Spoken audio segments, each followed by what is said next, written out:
especially when you have limited time. Pressure. Can I just say right from the beginning that our world is full of pressures, that our lives are full of pressures? The truth of the matter is, man, you can turn around and find pressure everywhere. And if we keeping it a buck, if we keeping it 100, individuals who be talking about, that they're never under pressure. Come on now.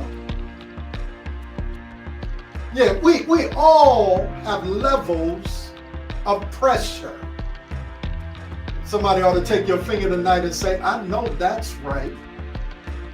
There can be pressure on the job. There can be pressure as it relates to completing a project. There could be pressure just from navigating this thing called life.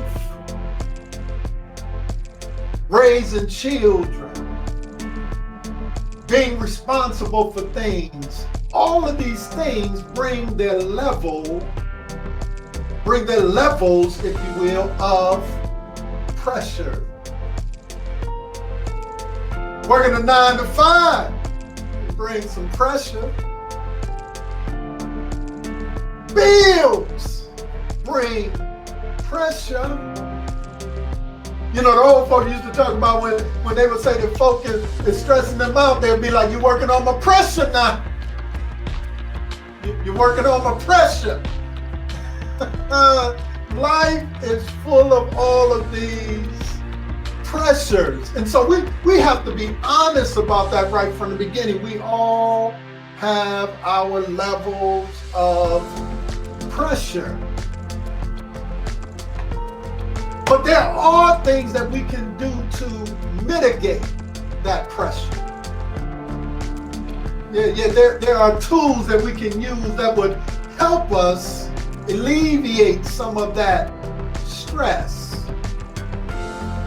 Yeah, there are tactics that you and I can use to help us navigate through the seas or through the waters, if you will, of pressure. Yeah, you can.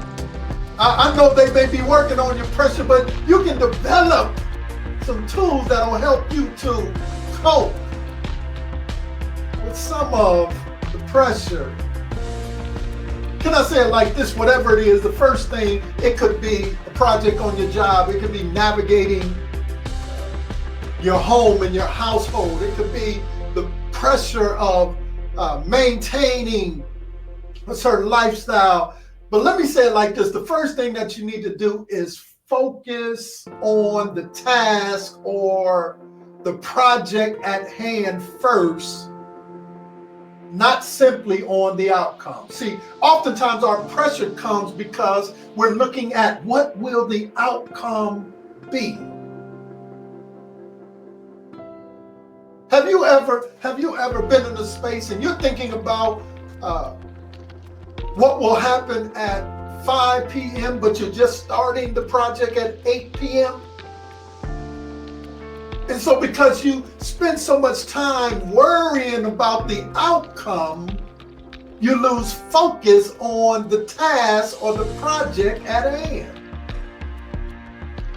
So if you're going to deal with some of these pressures, like, hey, sometimes you just got to focus on what's in front of me. We talked about it on yesterday, Sundays with LHBC. Sometimes you just got to take things one step at a time. Somebody ought to say, I know that's right. So if it's on your job, you got a big project, focus on the project. Not necessarily what will my boss think, what will my boss say. If you're trying to get the house in order, focus on the task at hand, not necessarily on how my husband might feel about it, how my wife might feel about it, how my children might feel about it. One step at a time.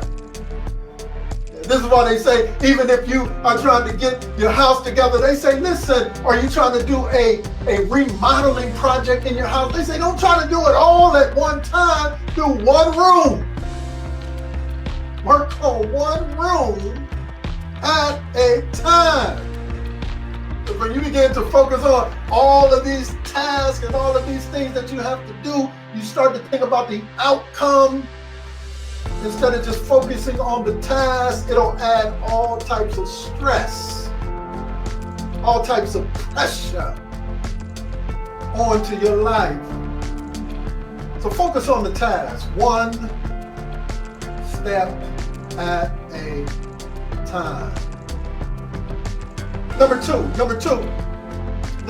if you are, looking to succeed and you feel like you're under pressure to perform and to excel. Number two, recognize that this is not the only opportunity that you will have in your life. Most of the people who have ever done anything successfully have failed over and over and over until they found that thing. So they found the right thing. So remind yourself, this won't be the only opportunity. This won't be the only chance. This won't be the only project. This won't only be the only moment for me to excel. How many times have you, if you would look back on your life, how many times will you look back and you were stressing out over something only to discover it wasn't your last opportunity or your last chance to excel or accomplish that thing? But too often we get into this space, if I don't get it right, I'm never going to be able to do it again. No, you're too talented. You're too brilliant. You got too much favor on your life for you to think that this will be the only opportunity for you. So when you put it into perspective and you say, hey, I'm going to deal with it. I'm going to give it my best. I'm going to give it my all. I'm going to do all that I can do. I was watching this show on Netflix, and it was about this singing group. They were putting together, this pastor with Pharrell, they were putting together this singing group. I don't know if you all watched it or whatever, but there was this young lady on here, and she was just talking about how she just felt the pressure of it all. And then there was this other gentleman, he was talking about how he had felt the pressure of it all, and the choir director just pulled him to the side and said, man, listen, you put too much weight and stress on yourself. Just let it go and just perform. Let it go and just perform, and the outcomes will take care of themselves. Let me say that again. And the outcomes will take care of themselves. If you know that you have put in the work, that you have done the best that you can do, the outcomes will take care of themselves. Somebody ought to take your finger and say, I know that's right. I hear you, Dr. Scott. We've all been there. We've all, at one point in our life, put all of this pressure on ourselves to do this thing, accomplish this thing, get this thing done, getting all stressed out, only to realize, man, there are going to be other opportunities. But if I feel good about the work that I put in, if I feel good about the energy that I gave to it, then the outcomes will take care of themselves. Yeah, somebody needed to hear that tonight. The outcomes will take care of themselves. Listen to me, I'm not saying that you shouldn't work hard. I'm not saying that you shouldn't give the energy that's necessary or the time that's necessary, but understand that if you're doing those things, the outcomes will take care of themselves. Somebody ought to say, I know that's right. I know that's right. Here's another thing. Here's another thing to relieve some of your stress, some of your pressure, if you will. Remember your past successes. We say it like this in the church. If he did it before, he'll do it again.